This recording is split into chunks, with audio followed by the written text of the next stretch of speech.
আসসালামু আলাইকুম।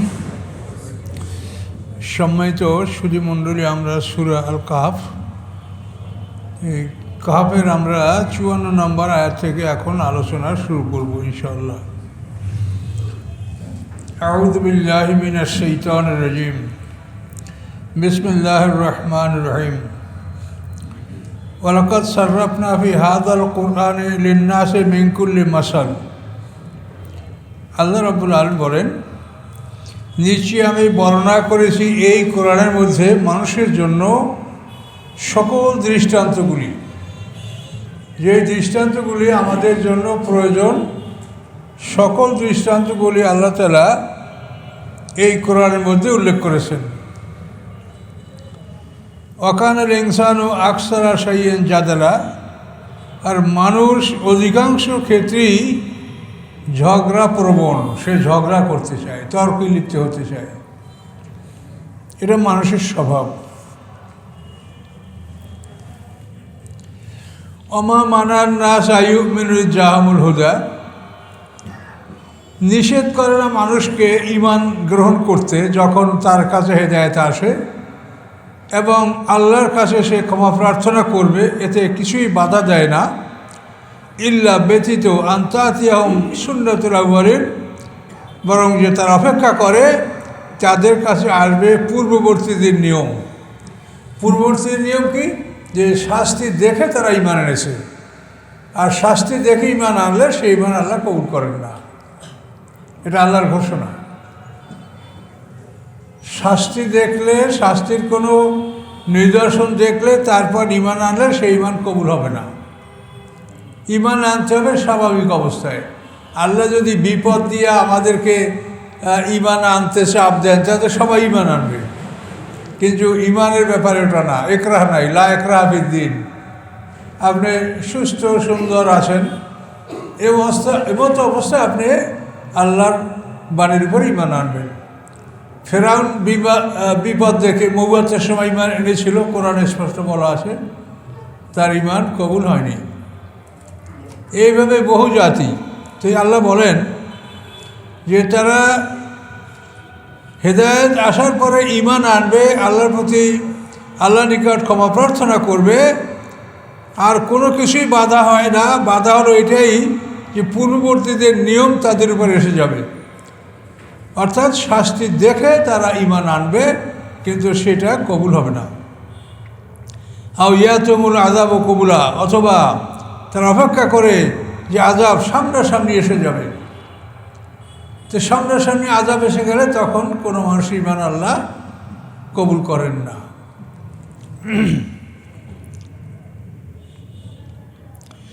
ওমা নুরসিলুল মুরসালিনা ইল্লা মুবাশশিরা ওয়া মুনজিরিন, আল্লাহ বলেন, প্রেরণ করি না আমি, পাঠাই না আমি কোনো রাসূলগণ ইহা ব্যতীত যে তারা সুসংবাদ দাতা এবং ভয় প্রদর্শনকারী।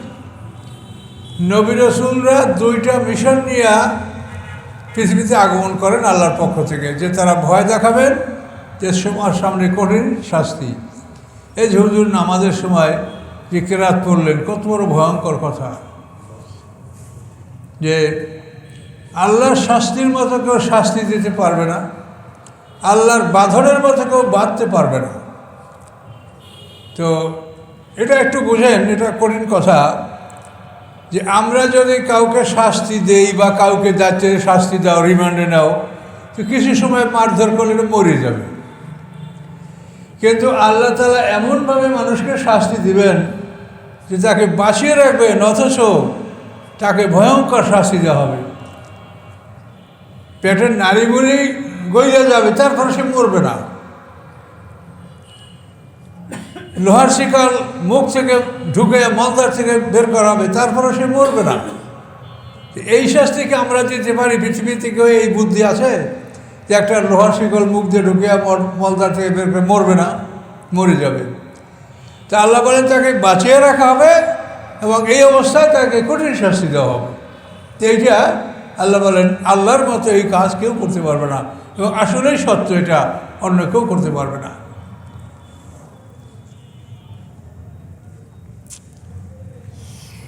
ওমা নুরসিলুল মুরসালিনা ইল্লা মুবাশশিরা ওয়া মুনজিরিন, আমায় পাঠাই না কোনো রাসূলগণ ইহা ছাড়া যে তারা হয় সুসংবাদ দানকারী এবং তারা হয় ভয় প্রদর্শনকারী। ওয়ুজাদিলুল্লাযিনা কাফারু বিল বাতিল, এবং বিতর্ক করে কাফেররা মিথ্যা নিয়া, তারা মিথ্যাকে প্রতিষ্ঠা করার জন্য বিতর্ক করে। লিইউদহিদু বিল হক, যার মাধ্যমে তারা সত্যকে পরাজিত করতে পারে। এভাবে মিথ্যা নিয়ে তারা যুক্তি তর্ক স্থাপন করে। ওয়াত্তাখাযু আয়াতি ওয়া মা উনজিরু হুজুয়া, আর আমার আয়াতগুলি এবং যার মাধ্যমে তাদেরকে সতর্ক করা হয়েছে সেগুলিকে তারা উপহাস মনে করে, ঠাট্টা। আল্লাহ বলেন, অমান আযলামু, কে বড় জালেম, মেম্মান, ওই ব্যক্তি চেয়ে যুক্কিরা বে আয়াতের রব্বি, যাকে উপদেশ দান করা হয়েছে রবের আয়াতের মাধ্যমে, কিন্তু ফাআরাযা আনহা, সে তার থেকে ফিরে গেল, মানল না।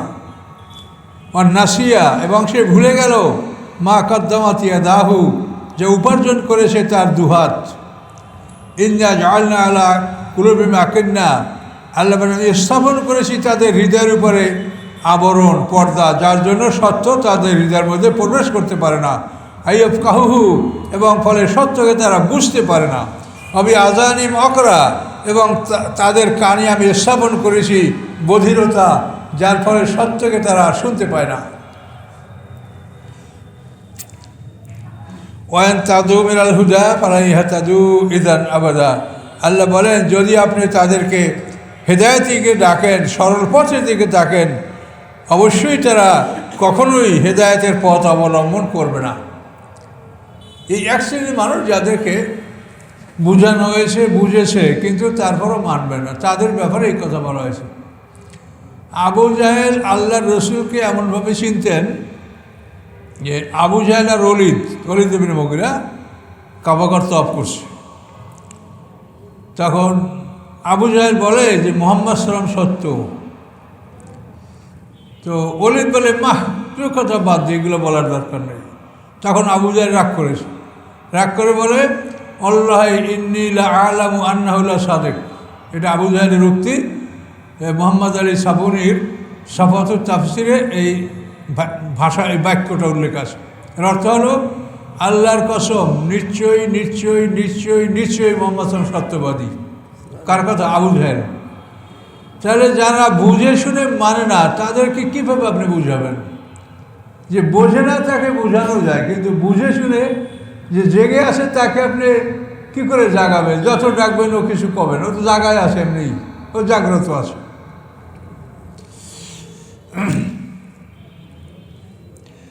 ওয়াইন তাদুহুম ইলাল হুদা ফালা ইয়াহতাদু ইযান আবাদা, হে রাসূল এদেরকে যদি আপনি হেদায়েতের দিকে ডাকেন তো অবশ্যই তারা কখনোই হেদায়েত পাবে না, হেদায়েত গ্রহণ করতে পারবে না। এদের ব্যাপারে খতামাল্লাহু আলা কুলুবিহিম ওয়া রাব্বুকাল গাফুর, হে মুহাম্মদ সাল্লাল্লাহু আলাইহি ওয়াসাল্লাম আপনার রব ক্ষমাশীল, যুর রহমা, তিনি দয়ার মালিক, তিনি ক্ষমাশীল, তিনি দয়ার মালিক। তার রহমত সমস্ত সৃষ্টির উপরে প্রভাব বিস্তার করে আছে। তার রহমত সৃষ্টির মধ্যে সবচাইতে বড় সৃষ্টি, আল্লাহর রহমত সবচাইতে বড়। ওয়ালাউ আখিযুহুম বিমা কাসাবু, আল্লাহ বলেন যদি তাদেরকে তাদের উপার্জনের জন্য, তাদের অন্যায়ের জন্য যদি তাদেরকে আল্লাহ পাকড়াও করতেন তাহলে লাআজ্জালা লাহুম আযাব, অবশ্যই তাদেরকে দ্রুত শাস্তি দান করতেন। কিন্তু আল্লাহ দ্রুত শাস্তি দান করেন না। বাল্লাহুম মাউইদুন, তাদের জন্য একটা নির্ধারিত দিন আছে। লা ইয়াজিদু আনহা মিন দুনি মাওয়ালা, ওই দিনের থেকে তারা কোনোভাবেই কোনো আশ্রয়স্থল পাবে না। ওই দিনে অবশ্যই তারা ওই মাঠে উপস্থিত হবে এবং তাদেরকে প্রতিদান দেওয়া হবে। এই জন্য আল্লাহ তাআলা ব্যস্ত হন না, এখনই কাউকে শাস্তি দেন না। আমরা কিন্তু রাগ করে বলি এই কিয়ামত হয় না কেন, এখনও ধ্বংস হয় না কেন, এই দেশটা এখনই ধ্বংস হয়ে যাওয়া উচিত। এটা সম্পর্কে আল্লাহ বলেছেন ইয়াস্তাআজিলু বিহাল্লাযীনা লা ইউমিনুনা বিহা ওয়াল্লাযীনা আমানু মুশফিকুনা মিনহা। এই আয়াতে আল্লাহ বলেছেন কিয়ামত দ্রুত কামনা করে তারাই যারা কিয়ামত বিশ্বাস করে না। আর যারা বিশ্বাস করে কিয়ামতকে তারা কিয়ামতকে ভয় করে, তারা নাম শুনলে ভীত হয়ে যায়। তিলকাল কোরা হালাকরাম লাম্মা বলামু, এই জনপদগুলি যেগুলির কথা বলা হলো, এই জনপদগুলি আল্লাহ বলেন আমি ধ্বংস করেছি যখন তারা জুলুম করেছে। অজ আল্লাহরে মাহালিকের মবেদা, এবং আমি স্থির করেছি তাদের ধ্বংসের জন্য নির্দিষ্ট একটা সময়। সেই নির্দিষ্ট সময় পর্যন্ত আমি অবকাশ দিয়ে তারপর আমি তাদেরকে ধ্বংস করেছি।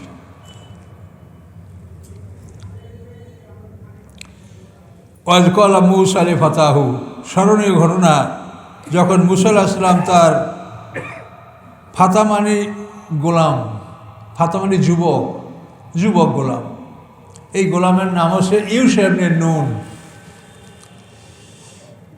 তো এখানে শান নজরুল আছে, সেটা হলেই মুসা আলাইহিস সালাম বনী ইসরাঈলদের মধ্যে একদিন ওয়াজ করতেছিলেন, বক্তৃতা দিচ্ছিলেন। সেই সময় এক ব্যক্তি মুসা আলাইহিস সালামকে জিজ্ঞাসা করলেন যে বনী ইসরাঈলের সবচেয়ে বড় আলেম কে? তো মুসা আলাইহিস সালাম বলেন আমি। এটা ঠিক কথাই, নবীর চাইতে বড় আলেম কে হবে? কিন্তু এই ধরনের উত্তর আল্লাহ পছন্দ করেন না। যদি আপনিই হন তাহলে সেক্ষেত্রে ভালো হবে যে বড় আলেমকে আল্লাহ ভালো জানেন, নিজের উপরে এই বোঝাটা আপনি চাপাবেন না। কিন্তু মুসা আলাইহিস সালাম সরল মনে বলেছে যে বড় আলেম আমি, তো সত্য কথা। তখন আল্লাহ তাআলা মুসা আলাইহিস সালামকে এমন এক ব্যক্তির সাক্ষাতের জন্য বললেন, যেই ব্যক্তি নবী না, রাসূলও না, কিন্তু তার কাছে এমন জ্ঞান আছে যে এই জ্ঞানটা মুসা আলাইহিস সালামের মধ্যে নাই। সেই ব্যক্তি হচ্ছে খিজির আলাইহিস সালাম। খিজির শব্দের অর্থ সবুজ। ওনার আসল নাম হচ্ছে বিলিয়া। তো উনি যেখানেই বসতেন সেখানেই মরুভূমিতে ঘাস জ্বালাই যেত, এই জন্য ওনার লক্ষ্য হচ্ছে খিজির, সবুজ। তো এখন আল্লাহ তাআলা বললেন যে তুমি অমুক জায়গায় দুইটা সমুদ্রের মিলনের স্থানে তুমি এক ব্যক্তিকে পাবে, তার সাথে তুমি কিছু সময় অবস্থান করো, তাহলে তুমি বুঝতে পারবে যে কার জ্ঞান কতখানি। তো এই মাজমাল বাহরাইন দুইটা সমুদ্রের মিলনস্থান। এই জায়গাটা হলো যে নীল নদীটা ভিক্টোরিয়া হ্রদ থেকে এটার উৎপত্তি দক্ষিণে। তো এই নীল নদীটা সুদানের মধ্যে দুইটা শাখা হয়েছে। তারপর এখান থেকে সে মানে আলেকজান্দ্রিয়ায় হলো এর মোহানা, ভূমধ্য সাগরের কিনারায় আলেকজান্দ্রিয়া, এখানে হচ্ছে নীল নদীর মোহানা। তাহলে এখানে মুসা আলাইহিস সালামকে যেখানে যেতে বলা হয়েছে সেটা হলো মাজমাল বাহরাইন, কোরআনেই বলা আছে, দেখবেন দুইটা নদীর মিলনস্থান। এই জায়গাটা সুদানের মধ্যে, মিশর পার হয়ে সুদানের মধ্যে এই দুই নদীর মিলনের স্থান। খুব লম্বা নদী, ভিক্টোরিয়া হ্রদ থেকে আরম্ভ করে একবারে ভূমধ্য সাগরে তার মোহনা। আমরা পড়লেই দেখতে পারবো। ইযকালা মূসা ফাতাহু, স্মরণযোগ্য যখন মুসা আলাইহিস সালাম তার গোলামকে বললেন, ইউশা ইবনে নুনকে বললেন, লা আবরাহু, আমরা অনবরত চলতে থাকবো, হাত্তা আবলুগা মাজমাল বাহরাইন, যতক্ষণ না দুই নদীর মিলনস্থানে আমরা উপনীত হব, ততক্ষণ আমরা চলতেই থাকবো। নীল নদীর পারে পারে আমরা দক্ষিণ দিকে আগাতে থাকবো। মিশর থেকে এটা অবস্থানটা দক্ষিণ দিকে ছিল। আমজি হুকুবা, অথবা আমরা যুগ যুগ ধরে চলতে থাকবো। হুকবা 80 বছরে এক হুকবা এরকম বলা হয়, কিন্তু অথেন্টিক এটা না। তবে হুকবা মানে অনেক সময়, যুগ যুগ।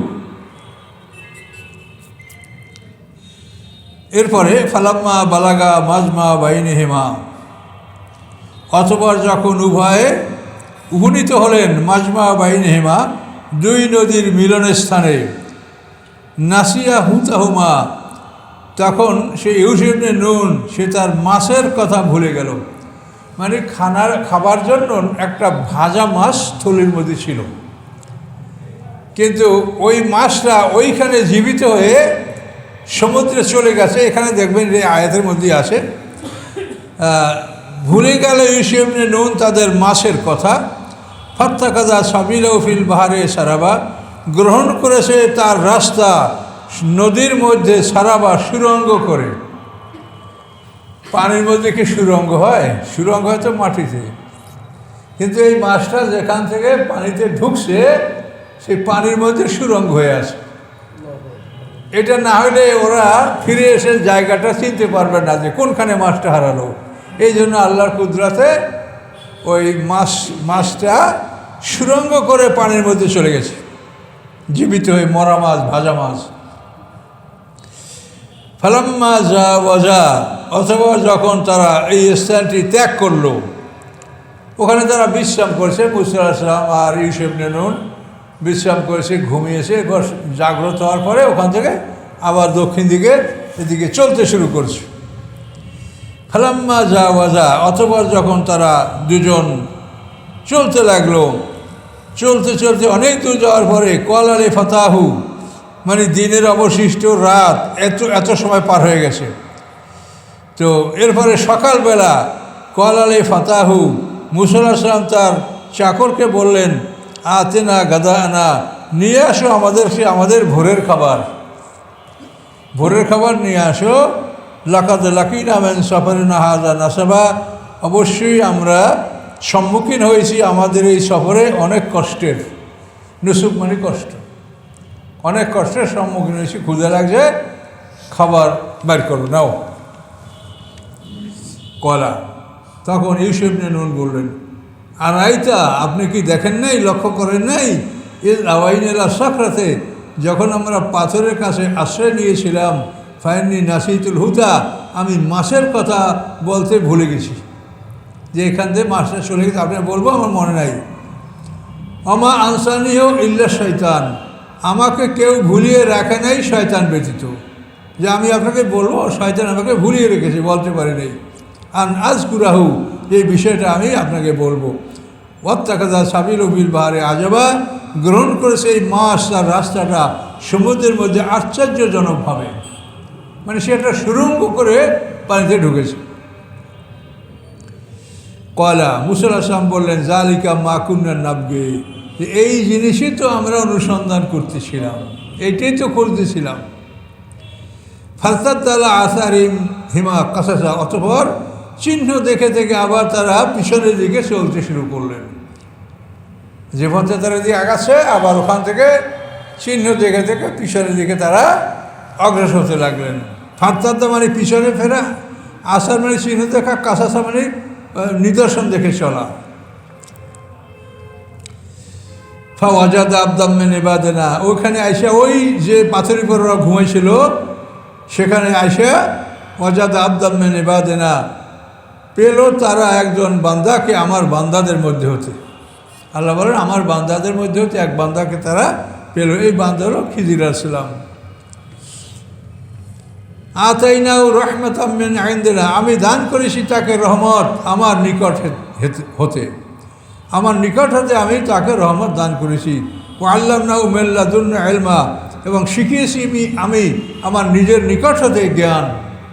ইলমে লাদুন্নি মানে আল্লাহর নিকট হতে যে জ্ঞান শেখানো হয় সেটাকে ইলমে লাদুন্নি বলা হয়।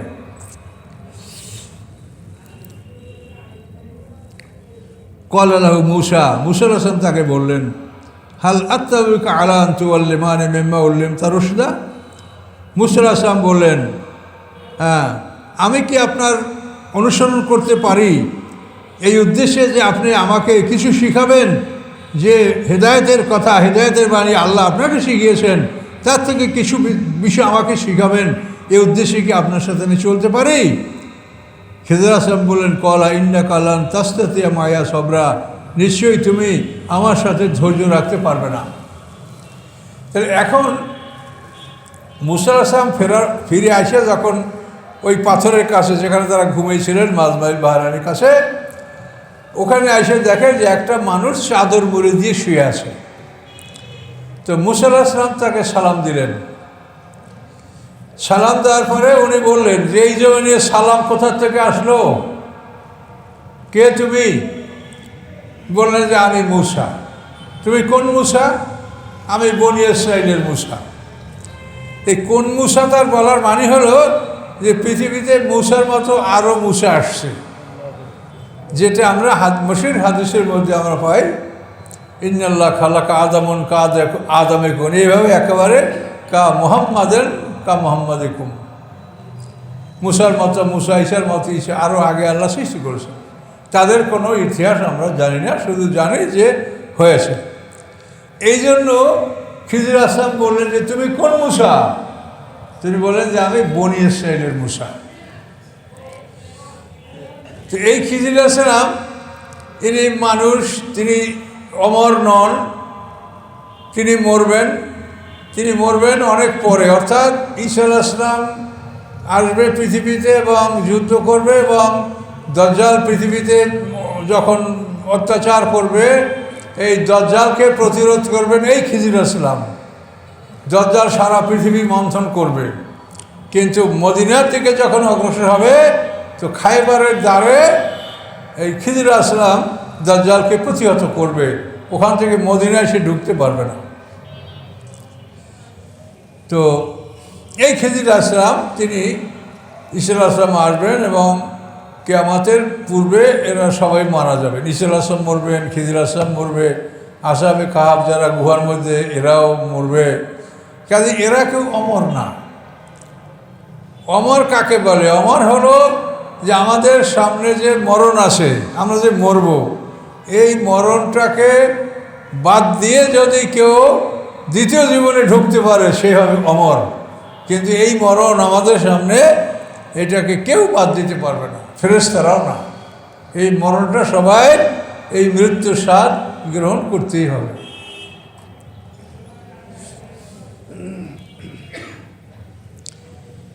এই জান কবজ করার সময় যে কি হবে আমাদের কষ্ট, মানে কোনো বক্তা সাহেবরা এমন ভয়ঙ্কর কথা বলেন যে আল্লাহ রসুলের পক্ষে যখন জিবরিল আজরাইল যখন হাত রেখেছে, তখন আল্লাহ রসুল বলছেন যে মনে হয় যেন আমার উপরে উহুদ পাহাড় চাপিয়ে দেওয়া হয়েছে, নাউজুবিল্লাহ। এটা সত্য না।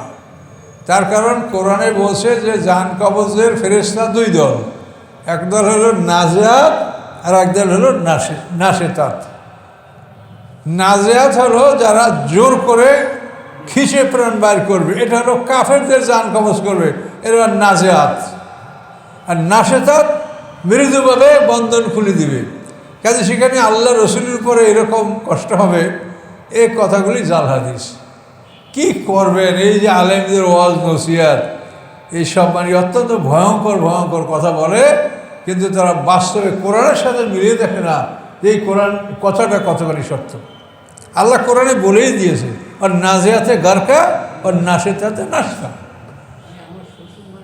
সর্বশক্তি বিনিয়োগ করে জোরে টেনে হিসড়ে দেহের ভিতরে ডুব দিয়ে প্রত্যেকটা পশমের গোড়ার থেকে টেনে টেনে প্রাণটাকে মুখের কাছে আসবে, আবার ছেড়ে দেবে, আবার টানবে। এ করে করে প্রধান ফেরেশতা আসা পর্যন্ত এই সহযোগী ফেরেশতারা এভাবে শাস্তি দিতে থাকবে। এটা কাদের? কাফেরদের জন্য। কিন্তু মুমিন বান্দার জন্য শুধু মৃদুভাবে বন্ধন খুলে দেওয়া হবে, প্রাণটা দৌড় দিয়ে মুখের কাছে আসবে, তখন ফেরেশতাদের নিয়ে আসা বর্তনে তুলে এই প্রাণকে নিয়ে তারা ইল্লিনে আল্লাহর হুকুমে সফর করবে। এটা কোরআনে থাকার পরেও এই ওয়াজ অদ্ভুত কথা। আল্লাহ রসুলের মৃত্যুতে কষ্ট হয়, তাহলে আমাদের কি হবে? কাজে এই ধরনের কথা ঠিক না, কোরআন বলে না। তো খিজির আসলাম সম্পর্কে অনেক কথা, যে তিনি আবে হায়াতের পানি পেয়েছেন, ওখানে একটা আবে হায়াতের কুয়া আছে, এগুলি সব কাল্পনিক কথা। আবে হায়াতের কুয়া বা এইটা না, এটা আল্লাহ তাআলা তাকে এই দান করেছেন। আদম আলাইহিস সালামের লাশকে নূহ আলাইহিস সালামের প্লাবনের সময় এই খিজির আসলাম এই লাশকে নৌকায় তুলেছেন। আদম আলাইহিস সালামকে প্রথমে মক্কাতে আবু কুবাইস পাহাড়ের মাগারাতুল কুলুজে তাকে দাফন করা হয়েছিল, কিন্তু নূহ আলাইহিস সালামের প্লাবনের সময় লাশ নৌকায় তোলা হয়েছিল, পরে তাকে সিরিয়ায় দাফন করা হয়েছে। এই খিজির আসলাম এই কাজগুলো করেছেন। কিন্তু অমর না, তিনি মরবেন। ঈসা আলাইহিস সালাম অমর না, তিনি মরবেন। একজন প্রশ্ন করছে যে দাউদ আলাইহিস সালাম থেকে আরম্ভ করে সমস্ত নবী রসুলদেরকে আল্লাহ তাআলা একই সঙ্গে নবুয়ত বাদশাহী দান করছেন, তো ঈসা আলাইহিস সালামকে কী দান করছেন? এটা সোজা কথা। ঈসা আলাইহিস সালাম তাকে আল্লাহ আসমানে নিয়ে গেছে, যখন তিনি ফিরে আসবেন পৃথিবীতে তখন তিনি বাদশাহী করবেন, 40 বছর তিনি রাজত্ব করবেন। এটা সোজা কথা, এর মধ্যে কোনো সন্দেহ নেই।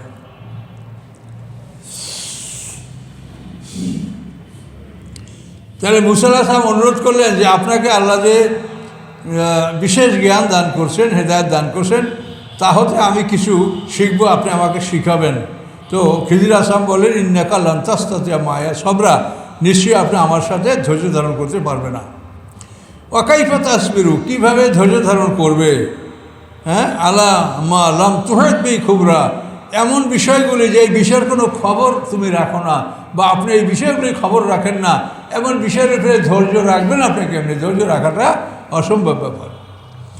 কলা মুসা আলাইহিস সালাম বললেন সাতাজিদুনি ইনশাআল্লাহ সাবিরা, অবশ্যই আপনি ইনশাআল্লাহ আমাকে ধৈর্যশীল পাবেন, আমি ধৈর্য ধারণ করবো। বলা আসি লেখা আমরা, এবং আপনার কোনো আদেশের অবাধ্য আমি হব না। কলা খিজির আলাইহিস সালাম বললেন ফানিত্তাবাতানি, যদি আপনি আমার অনুকরণ করেন, ফালা তাসালনিয়ান শাইআন, কোনো বিষয়ে আপনি আমাকে জিজ্ঞাসা করবেন না, হাত্তা উহদিসা লাকা মিনহু যিকরা, যতক্ষণ না ওই বিষয়ে আপনাকে আমি বর্ণনা দিব, আমার বর্ণনা দেওয়ার আগে আপনি কখনোই কোনো প্রশ্ন আমাকে করবেন না। এই কথায় দুজন ফান্তালাকা, দুজন আর একজন গোলাম ইউসুফ ইবনে নুন, ফান্তালাকা, তারা চলতে শুরু করলেন। হাত্তা ইযা রাকাবা ফিস সাফিনাতি, এমনকি যখন তারা একটা নৌকায় সওয়ার হলেন, এই নৌকাটা 10 জন মিসকিনদের নৌকা, এই নৌকাটার দ্বারা মিসকিনদের সংসার চলে, আর এরা বিনা অর্থেই এদেরকে গ্রহণ করছে, এরা ভালো মানুষ, এদের টাকা নেবে না, এমনি তাদেরকে নৌকায় নদী পার করবে। কিন্তু কি করলেন? হাত্তা ইযা রাকাবা ফিস সাফিনাতি খারাকাহা, তারা নৌকাটা সফর করলো, নৌকাটা আরোহণ করলো, পরে নৌকাটা খিজির আলাইহিস সালাম ফাটায় দিলেন, একটা কুঠার দ্বারা আঘাত করে নৌকাটা ফাটায় দিলেন। কলা মুসা আলাইহিস সালাম বললেন আখারাক তাহা, আপনি নৌকাটা ফাটিয়ে দিলেন, লেতুগরা কাহালা, যাতে এই নৌকার অধিবাসীদেরকে আপনি ডুবিয়ে দিবেন। লাকাত যেতা সাইয়েন এমরা, নিশ্চয়ই আপনি একটা ভয়ঙ্কর কাজ করেছেন, বিনামূল্যে আপনাকে আমাদেরকে তারা বহন করবে, আর আপনি সেই নৌকাটা ফাটিয়ে দিলেন যে নৌকার আরোহীরা সব ডুবে মরে যাবে, খুব খারাপ কাজ করেছেন। কলা খিজির আলাইহিস সালাম বলেন আলামা কুল্লাকা, আমি কি আপনাকে বলি নাই ইন্নাকা লান তাসতাতিয়া মায়া সাবরা, নিশ্চয়ই আপনি আমার সাথে ধৈর্য ধারণ করতে পারবেন না। কলা মুসা আলাইহিস সালাম বললেন লা তুআখিযনি বিমা নাসিতু, আমি যে ভুলে গেছি এটা আপনি ধরবেন না, আমার এটা মনে ছিল না। কলা তুরহিকনি মিন আমরি উসরা, এবং আপনার উপরে, আমার উপরে, আমার কাজের উপরে আপনি জটিলতা চাপাবেন না। ফান্তালাকা, এরপর আবার চলতে শুরু করলেন।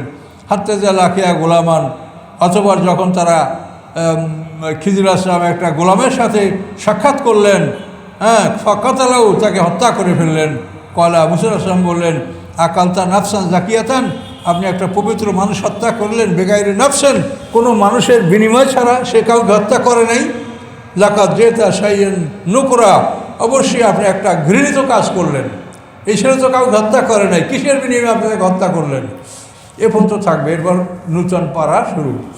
এখানে আমাদের যে কথা সেটা আমরা শেষ করব, যে খিজির আলাইহিস সালাম, এটার অর্থ আপনি সামনে পাবেন। খিজির আলাইহিস সালাম নৌকাগুলি ফাটিয়ে দিয়েছিলেন কেন? যে এর পিছনেই একজন জালেম বাদশা আসতেছে, সেই জালেম বাদশা সমস্ত ভালো নৌকাগুলি উনি গসব করে জুলুম করে নিয়ে যাবে। তো এখন এই নৌকাটা ফাটিয়ে দেওয়া হয়, তো এইটা ভাঙ্গা নৌকাটা নিবে না, তো ওই জালেম বাদশা চলে যাওয়ার পরে এই নৌকাটা মেরামত করে এতিমদের সংসার চলতে পারবে, এই জন্য তিনি নৌকাটা ফাটিয়ে দিয়েছিলেন। তো এই বাদশার নাম তাফসিরে বলা আছে, তার নাম জুলুদ্দি বিন কারকারুকান, এই বাদশা, জালেম বাদশা। সে নৌকাগুলি ছিনিয়ে নেবে, তো এই জন্য তিনি নৌকাটাকে ফাটিয়ে দিয়েছিলেন।